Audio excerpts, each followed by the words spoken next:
Hi hello ನಮಸ್ತೆ friends, welcome back to Shri Jnaneshwara Shikshana Samsthe Naganur.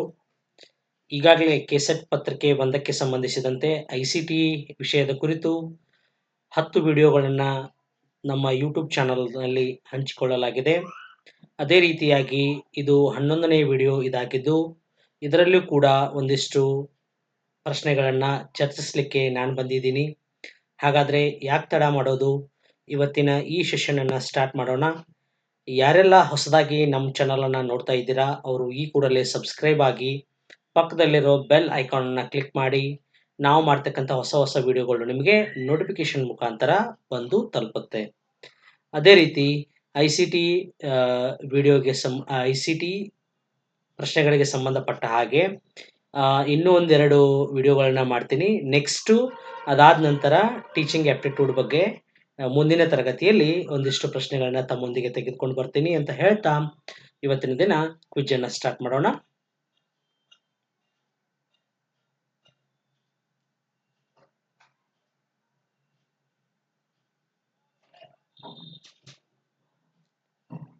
ಮೊದಲನೇ ಪ್ರಶ್ನೆ, what is the full form of HTTP in the context of internet? HTTPಯ ಪೂರ್ಣ ರೂಪ ಅಥವಾ ವಿಸ್ತೃತ ರೂಪ. ಇಂಟರ್ನೆಟ್ನಲ್ಲಿ ಇದನ್ನ ಬಳಸ್ತೀವಿ. ಇಂಟರ್ನೆಟ್ಟಲ್ಲಿ ಬಳಸುವಾಗ HTTPಯ ಪೂರ್ಣ ರೂಪ ಏನು ಅಂತ ಕೇಳ್ತಾರೆ. ಹಾಗಾದ್ರೆ ಮೊದಲನೇ ಆಯ್ಕೆ ಹೈಪರ್ ಟೆಕ್ಸ್ಟ್ ಟ್ರಾನ್ಸ್ಫರ್ ಪ್ರೋಟೋಕಾಲ್ ಅಂತ ಕರಿತೀವಿ. ಎರಡನೇ ಆಯ್ಕೆ ಹೈಯರ್ ಟೆಕ್ಸ್ಟ್ ಟ್ರಾನ್ಸ್ಮಿಷನ್ ಪ್ರೊಸೆಸ್. ಮೂರನೇದು ಹೈಯರ್ ಟೆಕ್ನಿಕಲ್ ಟೆಕ್ಸ್ಚುವಲ್ ಪ್ಲಾಟ್ಫಾರ್ಮ್ ಅಂತ ಕರಿತೀವಿ. ನಾಲ್ಕನೇದು ಹೈಪರ್ ಟ್ರಾನ್ಸ್ಮಿಷನ್ ಆಫ್ ಟ್ರಂಕೇಟೆಡ್ ಪ್ರೊಸೀಜರ್ ಅಂತ ಕರಿತೀವಿ. ಹಾಗಾದ್ರೆ ಈಗ ನೀವು ನೋಡಿರಬಹುದು, ಪ್ರತಿಯೊಂದು ಇಂಟರ್ನೆಟ್ನಲ್ಲಿ ಬಳಕೆ ಮಾಡಬೇಕಾದ್ರೆ ಈ ಒಂದು ರೀತಿಯಾಗಿರ್ತಕ್ಕಂತಹ ಒಂದು ಶಬ್ದ ಬಂದೇ ಬರುತ್ತೆ. STTP ಅಂತಾನು ಬರ್ಬೋದು ಅಥವಾ HTTPS ಅಂತ ಕೂಡ ಬರಬಹುದು. ಹಾಗಾದ್ರೆ ಇದರ ಪೂರ್ಣ ರೂಪ ಏನ ಅಂತಂದ್ರೆ, ಸರಳವಾಗಿರ್ತಕ್ಕಂಥ ಪ್ರಶ್ನೆ, ಮೊದಲನೇ ಆಯ್ಕೆ ಸರಿಯಾಗಿದೆ, ಹೈಪರ್ ಟೆಕ್ಸ್ಟ್ ಟ್ರಾನ್ಸ್ಫರ್ ಪ್ರೋಟೋಕಾಲ್. ಈ ಹಿಂದೆ ಒಂದು ವಿಡಿಯೋದಲ್ಲಿ ತಮ್ಮೊಂದಿಗೆ ಚರ್ಚೆ ಮಾಡಿದ್ದೆ. ಸೆಕ್ಯೂರ್ ಆಗಿರ್ತಕ್ಕಂತಹ ಪ್ರೋಟೋಕಾಲ್ ಯಾವುದು ಅಂತ ಕೇಳಿದ್ರು. ಸೆಕ್ಯೂರ್ ಆಗಿರ್ತಕ್ಕಂತಹ ಪ್ರೋಟೋಕಾಲ್ ಯಾವುದಪ್ಪ ಅಂತಂದ್ರೆ HTTPS. ಹೌದಾ? Hyper text transfer protocol secure ಅಂತ ಈ ಹಿಂದೆ ಒಂದು ವಿಡಿಯೋಲಿ ಚರ್ಚೆ ಮಾಡಲಾಗಿದೆ. ಮುಂದಿನದಾಗಿರ್ತಕ್ಕಂಥ ಪ್ರಶ್ನೆ, identify the incorrect pair from the following. ಅಂದ್ರೆ ಕೊಟ್ಟಿರ್ತಕ್ಕಂತಹ 4 ಆಯ್ಕೆಗಳಲ್ಲಿ ಸರಿ ಹೊಂದದೇ ಇರತಕ್ಕಂತಹ ಒಂದು ಜೋಡಿ ಇದೆ. ಆ ಜೋಡಿಯನ್ನ ನೀವು ಕಂಡುಹಿಡಿಯಿರಿ ಅಂತ ಹೇಳ್ತಾರೆ. ಮೊದಲನೇದು .jpg ಗ್ರಾಫಿಕ್ಸ್ ಫೈಲ್. ಎರಡನೇದು .ttf word text file. .wav audio file. .exe executable file. ಹಾಗಾದ್ರೆ ಇಲ್ಲಿ 3 ಸರಿಯಾಗಿವೆ, ಒಂದು ತಪ್ಪಾಗಿದೆ. ಹಾಗಾದ್ರೆ ನಾವು ಯಾವ ರೀತಿ ಕಂಡುಹಿಡಿಬೇಕಂತಂದ್ರೆ .jpg ಅಂದ್ರೆ ಫೋಟೋಗ್ರಾಫಿಕ್ ಮತ್ತೆ ಗ್ರಾಫಿಕ್ಸ್ಗೆ ಯೂಸ್ ಮಾಡ್ತಕ್ಕಂಥ ಫೈಲು, ಇದು ಸರಿಯಾಗಿದೆ. ಆಮೇಲೆ ಆಡಿಯೋ ಫೈಲ್ ಅನ್ನ .wav ಅಂದ್ರೆ ವೇವ್ ಫಾರ್ಮ್ಯಾಟ್ ಅಲ್ಲಿ ಆಡಿಯೋನ ನಾವು ಕ್ಯಾಪ್ಚರಿಂಗ್ ಮಾಡ್ತೀವಿ, ಇದು ಕೂಡ ಸರಿಯಾಗಿದೆ. ಆಮೇಲೆ .exe ಅಂತಂದ್ರೆ ಎಕ್ಸಿಕ್ಯೂಟಬಲ್ ಫೈಲ್ ಅಂದ್ರೆ ಕಂಪ್ಯೂಟರ್ ನಲ್ಲಿ ಪ್ರತಿಯೊಂದು ಫೈಲು ಎಕ್ಸಿಕ್ಯೂಷನ್ ಆಗಬೇಕಾದ್ರೆ ಅದರ ಎಕ್ಸ್ಟೆನ್ಷನ್ ಏನಿರುತ್ತೆ ಅಂತಂದ್ರೆ .exe ಅಂತ ಇರುತ್ತೆ. ಹಾಗಾದ್ರೆ .ttf ಇದು ವರ್ಡ್ ಟೆಕ್ಸ್ಟ್ ಫೈಲ್ ಅಂತ ಹೇಳ್ತಿದ್ದಾರೆ, ಇದು ತಪ್ಪಾಗಿರ್ತಕ್ಕಂಥ ಉತ್ತರ. ಇದು .ttf ಅಂತಂದ್ರೆ ಫಾಂಟ್ ಟೆಕ್ಸ್ಟ್ ಫೈಲ್ ಅಂತ ಕರಿತೀವಿ. ಹಾಗಾಗಿ ಇದರಲ್ಲಿ ಸರಿ ಹೊಂದದೇ ಇರತಕ್ಕಂತಹ ಆಯ್ಕೆ ಯಾವುದಪ್ಪ ಅಂತಂದ್ರೆ .ttf. ಇನ್ನು ಮುಂದಿನದಾಗಿರ್ತಕ್ಕಂಥ ಪ್ರಶ್ನೆ, identify the correct ascending order of the unit of digital memory. ಹೌದಾ? ಮೆಮೊರಿ ಮೆಜರ್ಮೆಂಟ್ ಯೂನಿಟ್ ಅಂತ ಕರಿತೀವಿ. ಇವುಗಳನ್ನ ನಾವು ಅಸೆಂಡಿಂಗ್ ಆರ್ಡರ್ ಅಲ್ಲಿ ಏನ್ ಮಾಡಬೇಕು, ಜೋಡಿಸಬೇಕಾಗ್ತದೆ.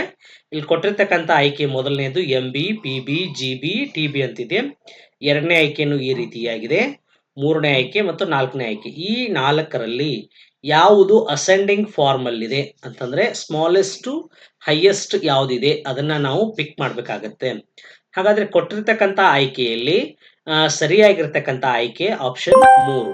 ಆಪ್ಷನ್ 3 ಯಾಕೆ ಸರಿಯಾಗಿದೆ ಅಂತಂದ್ರೆ MB ಗಿಂತ GB, GB ಗಿಂತ TB ಹೈಯೆಸ್ಟ್, TB ಗಿಂತ ಪೆಟಾಬೈಟ್ ಹೈಯೆಸ್ಟ್ ಆಗಿರುತ್ತದೆ. ಈಗಾಗಲೇ ಒಂದು ಪ್ರಶ್ನೆಯನ್ನ ನೋಡಿದಿರಿ. KB, MB, GB, TB, PB ಅಂತಿದೆ. ಹೌದಾ? 1024 ಕೆಬಿ ಆದಾಗ 1 ಎಂಬಿ ಆಗುತ್ತೆ. 1024 ಎಂಬಿ ಆದಾಗ 1 ಜಿಬಿ ಆಗುತ್ತೆ.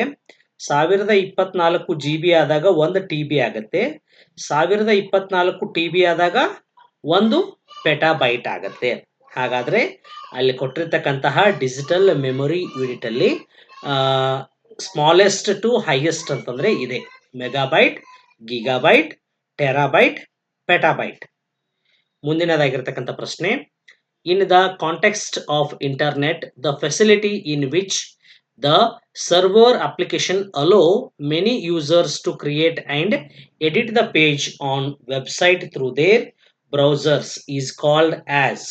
ಅಂತಂದ್ರೆ ಇಂಟರ್ನೆಟ್ ನಲ್ಲಿ ನಾವು ಬಳಕೆ ಮಾಡ್ತಕ್ಕಂತಹ ಸರ್ವರ್ ಅಪ್ಲಿಕೇಶನ್ಸ್ ಅಂತ ಏನದಾವಲ್ಲ, ಅಥವಾ ಒಂದಿಷ್ಟು ಸರ್ವರ್ಗಳು ಏನದಾವಲ್ಲ ಇಂಟರ್ನೆಟ್ ನಲ್ಲಿ ಯೂಸರ್ಗೋಸ್ಕರ ಅಪ್ಲಿಕೇಬಲ್ ಆಗ್ತಕ್ಕಂಥ ಸರ್ವರ್ಗಳು ಯಾವ್ಯಾವ ಅದಾವಲ್ಲ, ಆ ಯೂಸರ್ಗಳು ಏನ್ ಮಾಡ್ತಾವಪ್ಪ ಅಂತಂದ್ರೆ ಅಲೋ ಟು ಮೆನಿ ಯೂಸರ್ಸ್ ಅಂದ್ರೆ ಬಹಳಷ್ಟು ಬಳಕೆದಾರರನ್ನ ಒಳಗೊಂಡು ಅಲ್ಲಿ ಏನ್ ಮಾಡ್ತದ ಅಂತಂದ್ರೆ to create and edit the page ಅಂತಂದ್ರೆ ಒಂದಿಷ್ಟು ಅಂಶಗಳನ್ನ, ಒಂದಿಷ್ಟು ಮಾಹಿತಿಯನ್ನ ಕ್ರಿಯೇಟ್ ಮಾಡ್ಲಿಕ್ಕೆ ಹಸ್ತದ, ಅಥವಾ ಒಂದಿಷ್ಟು ಮಾಹಿತಿಯನ್ನ ಎಡಿಟ್ ಮಾಡ್ಲಿಕ್ಕೆ ಹಸ್ತದ. ಆ ರೀತಿ ಮಾಡ್ತಕ್ಕಂಥ ಒಂದು ವೆಬ್ಸೈಟ್ ಥ್ರೂ ಇರ್ತಕ್ಕಂಥ ಬ್ರೌಸರ್ಗೆ ಏನಂತ ಕರಿತೀವಿ? ಹೌದಾ? ಒಂದು ವೆಬ್ಸೈಟ್ ಅನ್ನ ನಾವು ಬ್ರೌಸರ್ ಮುಖಾಂತರ ಏನ್ ಮಾಡ್ತೀವಿ? ಬ್ರೌಸ್ ಮಾಡ್ತೀವಿ. ಆ ರೀತಿಯಾಗಿರ್ತಕ್ಕಂಥ ಬ್ರೌಸರ್ಗೆ ಏನಂತ ಕರಿತೀವಿ? ಮೊದಲನೇ ಆಯ್ಕೆ ವಿಕಿ ಅಥವಾ ವಿಕಿಪೀಡಿಯಾ ಅಂತ ಕರಿಬಹುದು, ಹ್ಯಾಕಿಂಗ್ ಅಂತ ಕರಿಬಹುದು, ಅಥವಾ ಟ್ರೋಲ್ ಸೈಬರ್ನೆಟಿಕ್ಸ್ ಅಂತ ಕರೀತಾರೆ. ಹೌದಾ? ಇದರಲ್ಲಿ ಸರಿಯಾಗಿರ್ತಕ್ಕಂಥ ಉತ್ತರ ಯಾವ್ದಪ್ಪ ಅಂತಂದ್ರೆ ವಿಕಿಪೀಡಿಯಾ. ಹೌದಾ? ವಿಕಿಪೀಡಿಯಲ್ಲಿ ಏನಾಗುತ್ತೆ ಅಂತಂದ್ರೆ ವಿಕಿಪೀಡಿಯಲ್ಲಿ ಪ್ರತಿಯೊಂದು ಮಾಹಿತಿನೂ ಕೂಡ ಯೂಸರ್ ಆಗಿರ್ತಕ್ಕಂಥವ್ರು ಅದನ್ನ ಅಪ್ಡೇಟ್ ಮಾಡಬಹುದು, ಯೂಸರ್ ಆಗಿರ್ತಕ್ಕಂಥವ್ರ ಮಾಹಿತಿಯನ್ನ ಕ್ರಿಯೇಟ್ ಮಾಡಬಹುದಾಗಿರುತ್ತೆ. ಹಾಗಾಗಿ Wikipedia is a correct answer. ಇನ್ನು ಮುಂದೆ ನೆಕ್ಸ್ಟ್ ಇರ್ತಕ್ಕಂಥದ್ದು identify the correct chronology of the internet facility from the following ಅಂತ ಕರಿತೀವಿ. ಅಂದ್ರೆ ಇಲ್ಲಿ ಕೊಟ್ಟಿರ್ತಕ್ಕಂತಹ ಇಂಟರ್ನೆಟ್ ಫೆಸಿಲಿಟಿಗಳು ಏನದಾವಲ್ಲ, ಗೂಗಲ್ ಆಗಿರ್ಬೋದು, ಯೂಟ್ಯೂಬ್ ಆಗಿರ್ಬೋದು, ಲಿಂಕ್ಡ್ ಇನ್ ಆಗಿರ್ಬೋದು, ಆಮೇಲೆ IMDBನೂ ಇರಬಹುದು. ಹೌದಾ?